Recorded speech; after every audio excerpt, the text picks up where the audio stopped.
Hi, my name is Margaret and welcome to my artsy corner of the internet.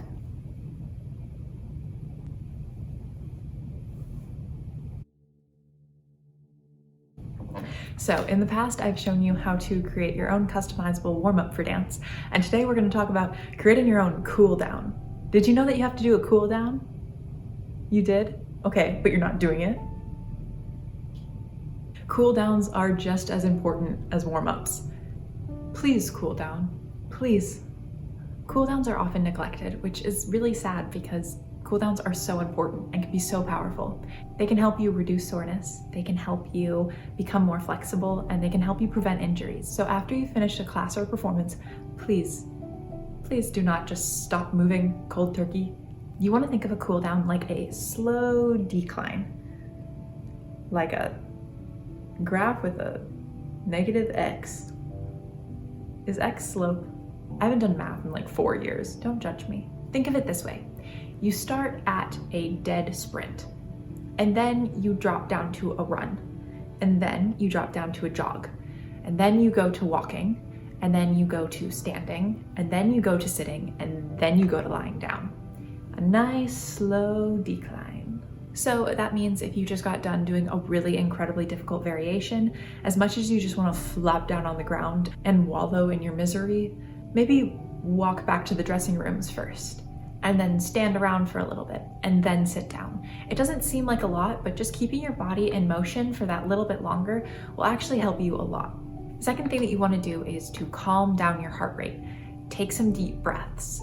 Focus on your breathing and really let yourself calm down. Using that same example, if you just got off stage doing a really hard variation or dance, walk back to the dressing room, and while you're doing this, just focusing on slowing your breath and calming yourself down, both from probably adrenaline and the exertion that you just exerted. That's good enough phrasing for me. Just remember this, the most important part of cooling down is calming down. Now, in the last video where I taught you guys how to do a warm-up, I said maybe don't just sit in stretches. Now is a great time to finally stretch out all of those muscles. Honestly, you can stretch anywhere from 5 minutes to 30 minutes. Length doesn't really matter, it's just however much time you have. If you just finished up a class and you don't drive yourself home, when you're waiting for your mom or whoever's picking you up, that's a great time to do this cool down and just stretch. Go back to the dressing room or wherever you wait, the hallway, I don't know, the lobby, and just touch your toes and maybe do a little side stretch action. And that's a great kind of built-in time to cool down. And especially if you have a long drive after your dance, that will make you so sore. Getting done with doing really hard physical exercise and then just sitting in a car in traffic for an hour, you're gonna feel that. So choose the option where you get home 10 minutes later and you spend that time in the studio stretching and making sure that you won't be miserable in the morning. Maybe you were really low in plie all contemporary class, so maybe stretch out your quads so they're not extra sore tomorrow. This is also a great time to target the points of your body where you want to get more flexible. Maybe your hamstrings have always just been tighter than you want them to be. So maybe spend some time touching your toes and stretching out those hamstrings while you're already warm, and you'll see the most progress. This is the time where you can sit in your stretches and really get that nice, deep, prolonged stretch. But even though I said that you can just sit in them, probably don't sit in them just for like 5 minutes. You can do lots of different things to make that time more beneficial. I would also recommend drinking water at this point. Drinking water is important. And again, if you don't want to be sore, if you don't want to be tired, if you want to keep your body in peak condition, make sure that you drink at least like, I don't know, a quarter, a half, a full water bottle. Sometimes if you get in the car and you go home, you don't feel thirsty anymore because it's been maybe 30, 45, an hour since you've been in the studio working out. And so you might not have that same feeling of dehydration or thirst, but trust me, it's still there. So drink water right after class when you already feel thirsty, and then just continue to remind yourself for the rest of the day, drink water. Think back to class and think about the muscles that you use the most. You also want to think about your mental cool down, because after class, hopping from the studio to real life again can be jarring. I like to take some time after class to write down any corrections or any sensations I felt in my body that I thought were helpful. This is a great way to kind of settle down after dance class and allow myself to think about what I just did for the past hour or so, and then giving that a nice little transition back into the real world. Also, when you're doing your cool down, maybe when you're stretching, it's a great time to just mentally visualize and go through any choreography you might have learned today, because going over it just mentally right after you learn it will help you remember it for your next rehearsal.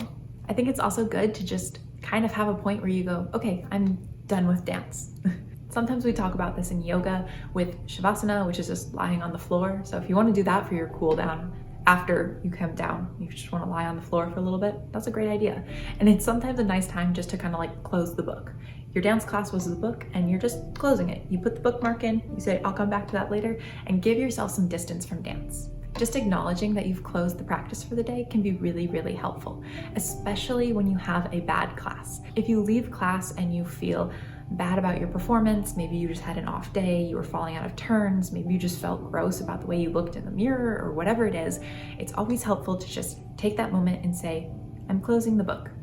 Tomorrow I'll come back, it'll be different, but for right now, I'm closing it and I'm not going to think about it for the next couple hours. There is really no reason to take the frustration of a bad class home with you. Another thing to remember about cool downs is that they do not just happen at the very end of the day. So if you're at a summer intensive and you finished your first ballet class of the day, take a couple minutes to stretch and cool down after that class before the next class starts. Obviously, if it's a 5-minute break, there's not really enough time to cool down and then warm up again, so you're better off just staying warm for those 5 minutes.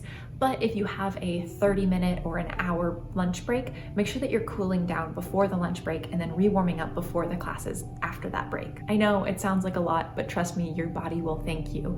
And when everybody else is sore on week 3, you'll be doing better. I can't promise that you won't be sore at all, but you'll be doing better.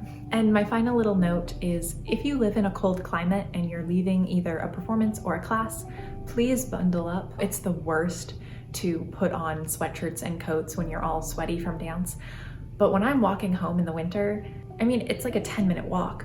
But going from being in a warm studio with really warm muscles and then just jumping out into the cold air, and I have to walk like a good half mile, that's gonna be hard on my Achilles if I'm not wearing boots or fuzzy socks. That's gonna be hard on my calves. That's gonna be hard on my just body in general.